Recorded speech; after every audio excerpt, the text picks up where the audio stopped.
Hi there, my name is Misha, and I'm a student of Traditions Herbalism School, as well as the herbalist at Cypress Pillar Healing Arts in Sarasota, Florida, and Serpent's Kiss Herbals. Today, for Herb Day 2020, I would like to teach you a little bit about flower essences. Flower essences are a really beautiful, gentle type of herbal medicine. And I really like them because if you have anyone who maybe doesn't want to take an infusion or deal with making a decoction because maybe it's too much hassle or they're afraid they're going to mess it up, or perhaps you have someone that doesn't like the taste of a certain herb, the essences are a really beautiful way to get the herbal medicine to them without necessarily needing to use a part of the plant. Now, of course, using the actual plant material itself has great benefits, but the essences themselves are particularly good for things that might challenge us on the mental and emotional level. I'd like to give you a little bit of information about the history of flower essences and then show you some different examples. Then we'll head out into the field and I'll teach you how to make them. Flower essences were developed in the 1930s by Dr. Edward Bach. He was a doctor, physician, he was a homeopathic doctor, and he was in England. He was really living in a challenging time. Sound familiar? They had all sorts of stuff happening. They were coming out of World War I, coming into World War II. People were coming back from the war with all different types of just really difficult mental and emotional issues. And he came up with this idea of working with flowers as a way to address those different types of concerns. Now, the amazing thing about flower essences is they're super simple. They work on the idea that spring water, just pure clean water, is infused with the vibrations of different types of flowers. What makes this really unique is that it allows us to work with some different types of plants that maybe we shouldn't be putting into our body in a infusion or a decoction, like a poisonous plant or some different types of mushrooms. So because we're able to take the water, which is infused with the energy of the flower is then removed, the water is preserved with either alcohol or apple cider vinegar or a glycerate, we can take it into our body and it is amazing. In fact, I've even already heard about flower essences because there's one in particular of the 38 that Dr. Bach made that technically isn't even one of the 38. It's a combination of them, and oftentimes it's considered to be the 39th, and that is Rescue Remedy. And that one you may have even seen. You can get them in like little candies like this, or you can get them in a dropper bottle, and this is the way that most flower essences come. This particular flower essence became pretty famous during the Deepwater Horizon oil spill because the animal rehabilitators found that it was really useful to give to the animals that suffered trauma from the oil spill. And actually, that was my first introduction to flower essences as well. Back like 15, 20 years ago, when I was doing work in zoos and working with animal rehabilitators, we used Rescue Remedy quite a bit on a variety of different animals. I've used it on cats, I've used it with dogs, I've used it with tigers, I've used it with snakes, I've used it with birds, and it is wonderful to help calm and soothe. Now, this is not by any means the only flower essence out there, and by that I mean the Bach brand. You can also find all sorts of really lovely small batches made by different herbalists. This one in particular is a great example. This one is made by an herbalist, Bainfolk, and it is the Amanita muscaria mushroom, which is a poisonous mushroom. And this is a relatively safe way to work with it because, again, in the essence, there's no part of that mushroom in there. So there's nothing poisonous in there. It's just the essence. But it's a great way to work with the energy and the spirit of that plant in a safe manner. Now, you can find the essences in all different types of bottles. A lot of times if you order little kits or little sets, they'll come in little stock bottles like this. Sometimes if you order it from an herbalist, they might come a little bit bigger because it's more of a medicinal dosing. But however you choose to find them, however, whatever way you get them, they're really lovely medicine that can definitely help you with a lot of different mental and emotional situations. Let's go out into the wild and discover how we can make them for ourselves. Hey everyone. So here we are out in beautiful wild Florida, ready to make a flower essence. And today we will be working with our native Florida elderberry. And you can tell this is our elderberry friend here. It's got these white flowers that are not growing in like an umbrella shape.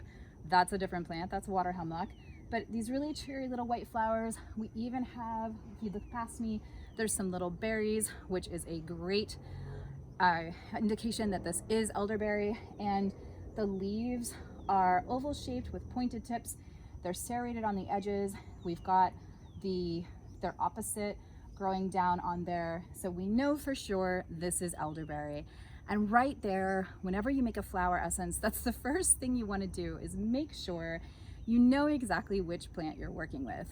That's really important because even though flower essences are a beautiful way to work with some things that we might not normally be able to work with, like poisonous plants or mushrooms, crystals, all different types of exciting things, we want to make sure that we're working in a place of safety and understanding. So the first thing is make sure you know which plant you're working with and be real certain that it is in fact that plant. Once you have identified your plant, I really like to spend some time with that plant and just let it know that, like, kind of introduce myself and let it know that I'm here to work with it. And I like to ask permission. And the reason for that is because anytime we're working with these plants, they are living creatures. We are asking for their help. And it's really super important that we are coming from a place of gratitude and respect. So before I do anything with the flowers, I want to make sure that I am going to introduce myself, really love up on the plant, maybe sit with it, meditate with it a little bit. You can tell I love playing with the plants. So touch it a little bit, just say hello and spend some time with it. That meditation is really important too, because sometimes you'll get a little bit of insight about what the flower essence you're creating might be particularly useful for in terms of helping you. So that's another nice benefit of meditating with the plant. The other thing I like to do before I start making an essence is leave an offering for the plant. Now you can do this before or you can do this after, but I really like to leave a gift for the plant to say thank you for allowing me to work with it. And so today, what I'm leaving as a gift are some teeny tiny crystals.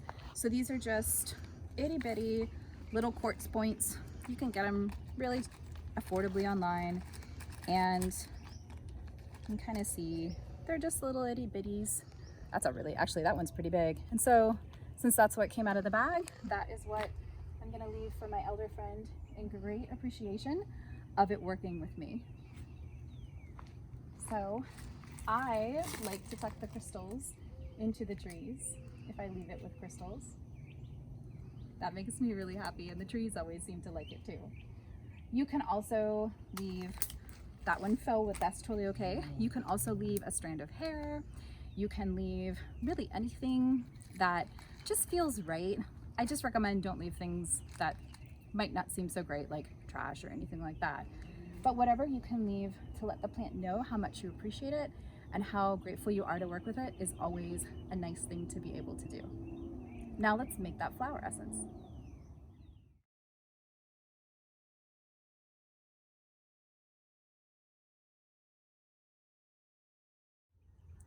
So I have my glass bowl and I have some spring water, and to make an essence, super simple. All I need to do is to pour some of my spring water into my glass bowl. Super easy. Now, there's some different ideas on exactly how you should harvest the flowers in order to put them into your bowl. Some people will tell you that you can use some snippers, totally okay. Other people will tell you you can just pick them with your hands. Some people will tell you that it's really nice to use a leaf from the plant or another plant growing nearby in order to pluck the flowers off. However you want to do it is what works great for you. Just remember that as you're harvesting and as you're making your essence, to be thinking of beautiful, just love and happiness and joy. Because remember, flower essences are what we call vibrational medicine. And so we want to make sure that as we're collecting the flowers, we're thinking of that beauty and love and really staying positive, because that's what's going into our medicine. So for today, I'll be using these clippers, and I've already cleaned them off with some lavender oil, so I know that the blade is nice and clean. I'm not going to be transferring anything to the plant that could potentially harm it.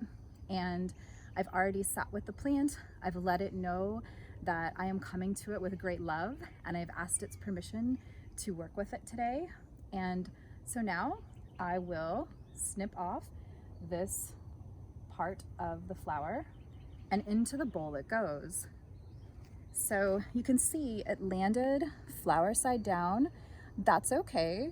I can make the decision to flip it over if I want, or I can leave it like it is. I'm going to take one more little flower right there, and then I set the bowl down onto the ground. Now, I like to place the bowl under the plant where I harvested the flowers from.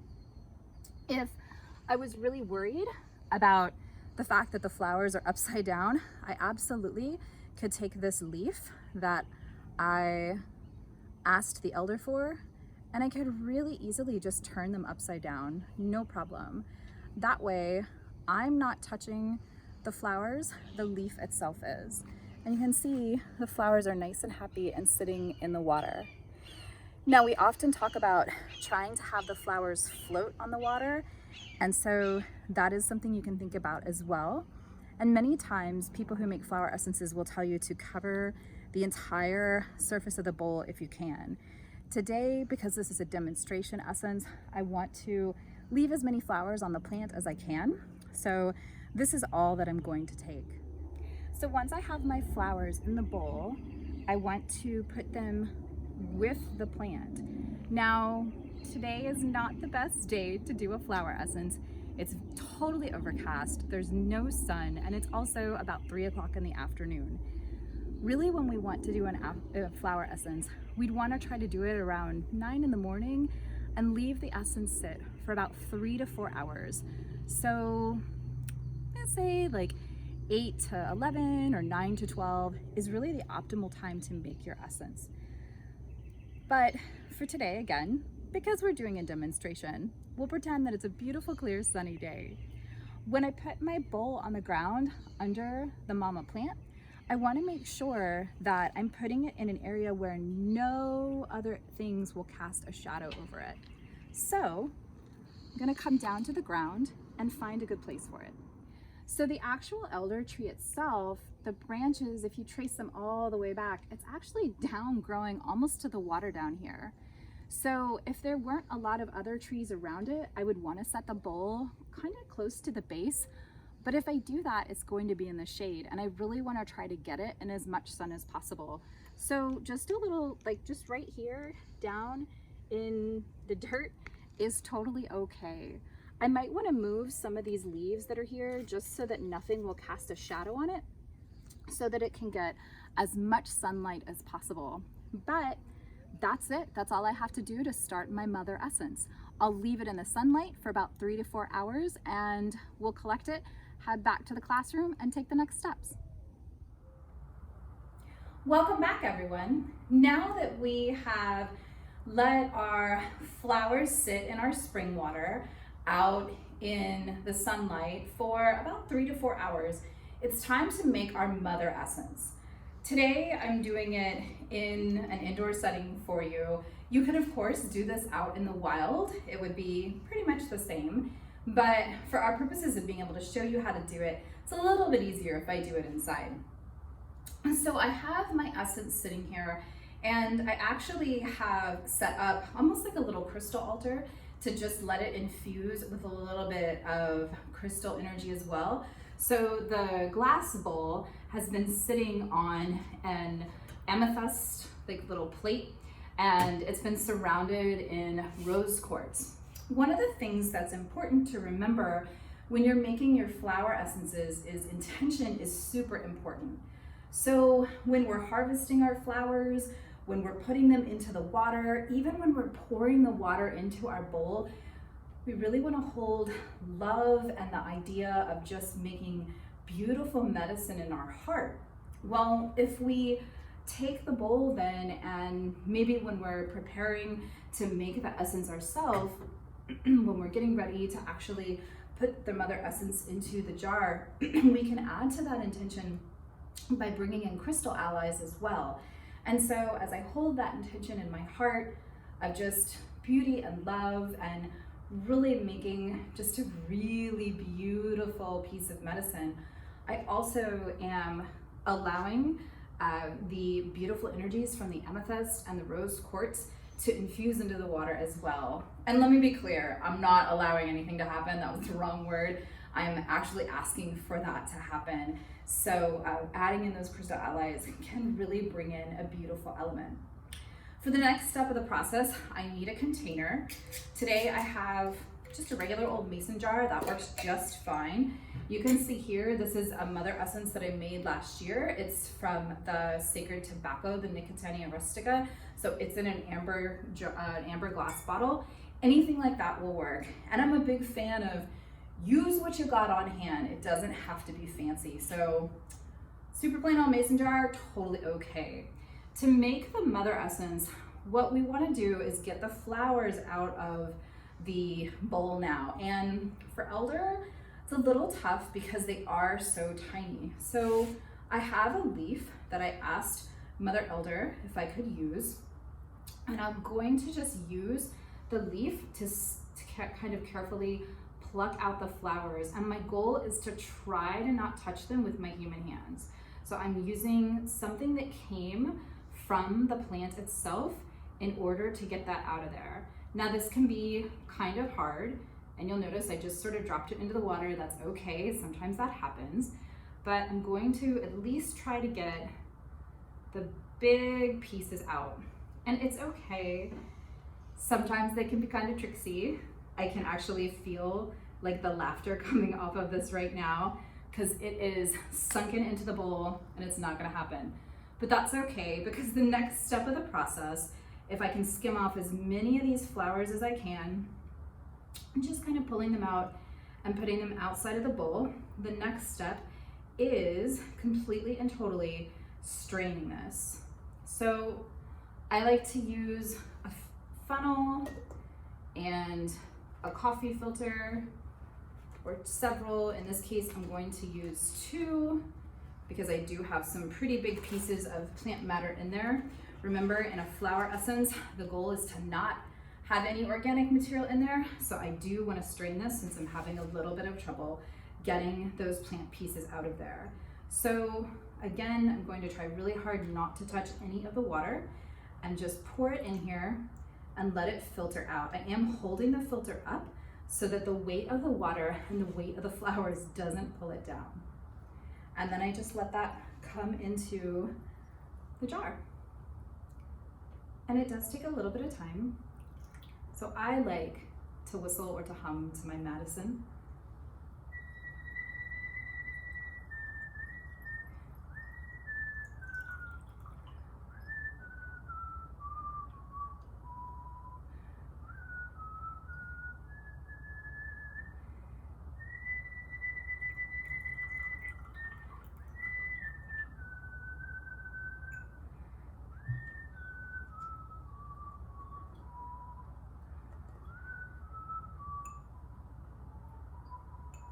And the whole time I'm doing this, I'm just thinking so much gratitude for the elder for working with me today, gratitude for this beautiful, fresh, clean spring water.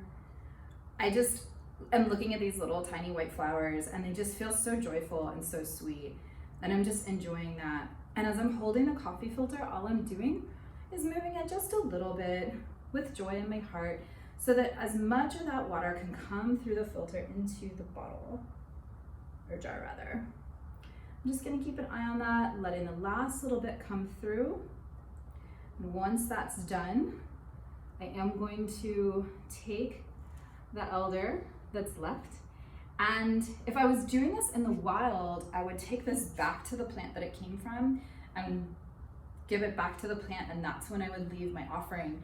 A little bit earlier, you saw me go ahead and leave my offering because I knew I was leaving.